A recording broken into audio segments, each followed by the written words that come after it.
जुक्त दुई परीक्षार्थी खुशी खबर बदलिला जुक्त दुई परीक्षार्थी परीक्षार ढांचा एणिकी 80 मार्क रु 24 मार्क रखिले हुई पारिबे पास। इंग्राजी और मातृभाषा रचना बाद दि जाइथिबा बेले आउ प्रश्नपत्र रे आसीबनी 10 मार्क विशिष्ट प्रश्न। 2025 रे जुक्त दुई परीक्षा देबाकू जाउतबा छात्र छात्री प्रश्नपत्र ढांचा बदला जाइछि। उच्च शिक्षा परिषद सूचना दैछंती। नुआ ढांचा अनुजाई एणिकी वार्षिक परीक्षा 100 नुहे बरम परीक्षार्थी 80 मार्क थ्योरी परीक्षा देबाकू पड़िबो। एथिरु 24 मार्क रखिले जणे परीक्षार्थी पास हेबो, नहेले फेल बुली विवेचना कराजिबो।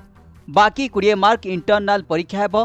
सेतिरे परीक्षार्थी जेमिति मार्क रखिबे ताको मोट मार्क सह संजोग कराजिबो।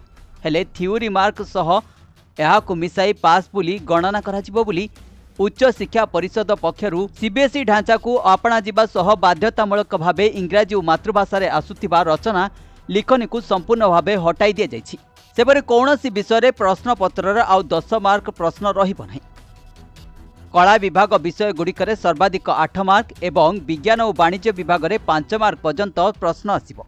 80 मार्क रे परीक्षा हेले मध्य पूर्व भली छात्र छात्री को 3 घंटार समय दियाजिबो बोली बोर्डर कर्तृपक्ष निष्पत्ति नेछंती। आसंता वर्ष अर्थात 2025 शिक्षा वर्षरु एहा लागू कराजिबो बोली बोर्ड कर्तृपक्ष सूचना दैछंती। नुआ प्रश्नपत्र किभली रहिबो एवं मार्क किपरि दियाजिबो एने उच्च माध्यमिक शिक्षा परिषद पक्षरु विज्ञप्ति प्रकाश पाइछि।